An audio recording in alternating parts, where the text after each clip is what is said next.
Now, I'm not a member of a political party, but back when I was about 16, I joined the Conservatives and remained in the party, actually, for many years. Now, there are many people out there who would ask, why on earth would somebody like me join the Conservatives, the party of the so-called pale, stale male, the nasty party?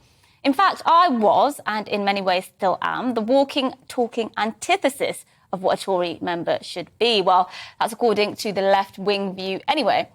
My mum worked, and still does, in a care home. We lived in a council house I did and still consider to be home. I was at a rubbish further education college. We're from ordinary working class stock. Not to mention, of course, I was an immigrant, and I don't know if you noticed, but, well, I'm not white, I know, shocking stuff. And everyone knows the Tories hates poor people, immigrants, brown people, right? And God forbid you're all three like me. Well, I'll tell you why I decided to join the Tory party as a teen. I was fed up of being told what I couldn't do by people who considered themselves progressive left-wingers. Society is out to get you. We need to overthrow this patriarchal, white supremacist, misogynist, institutionally racist system. Britain is history's villain. We need a revolution. I was confused about why people on the left seemed to dislike so much this country, why they wanted to throw the baby out with the bathwater. Every immigrant I knew, and I know many, would much rather be in this country than the vast majority of other countries in the world. And one day, as a 16-year-old, I read the book On Being Conservative by conservative philosopher Michael Oakeshott, and I came across this quote. To be conservative is to prefer the familiar to the unknown, to prefer the tried to the untried, to prefer fact to mystery, the convenient to the perfect, to prefer present laughter to utopian bliss.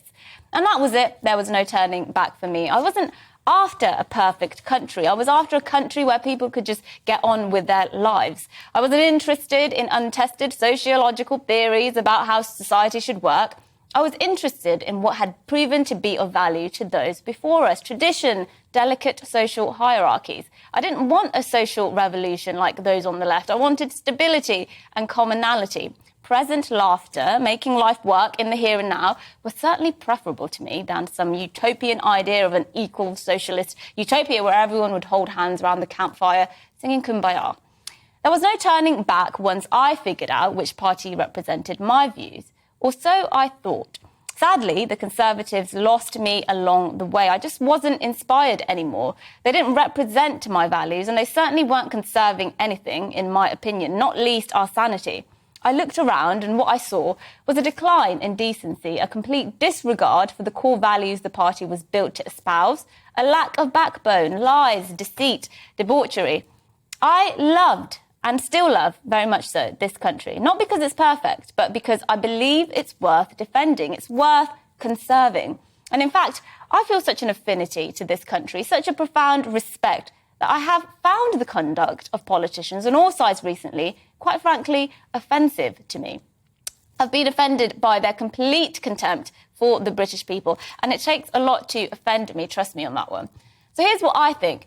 I think Boris's exit may just be the best thing to have happened to the Tories in a long time. You don't have to agree, but I think what the party needs is a huge shake-up. They need an internal crisis, an existential crisis, to remind them what they're supposed to stand for. They need someone with a big vision for what Britain should look like for this generation, but more importantly, the next and the next. Not someone who just muddles through quarter to quarter, narrowly focused on fiscal policy. The party could get it catastrophically wrong and put in a continuity status quo leader, and in which case they deserve to lose the next general election to Labour if things continue as business as usual. What I think they need is a leader for change, a new face, somebody who isn't afraid to back Britain, to tell us the truths we may not want to hear, and to unashamedly restore order and respect in this country, and to bring us back to the values we seem to have strayed so far away from. Now, Tory MPs voting this week have the future of the Conservative Party in their hands. It's a huge burden to bear, and it's one they should take very seriously. If they get it right, they might just find that those who have been made politically homeless in the population may be inspired by the party once again.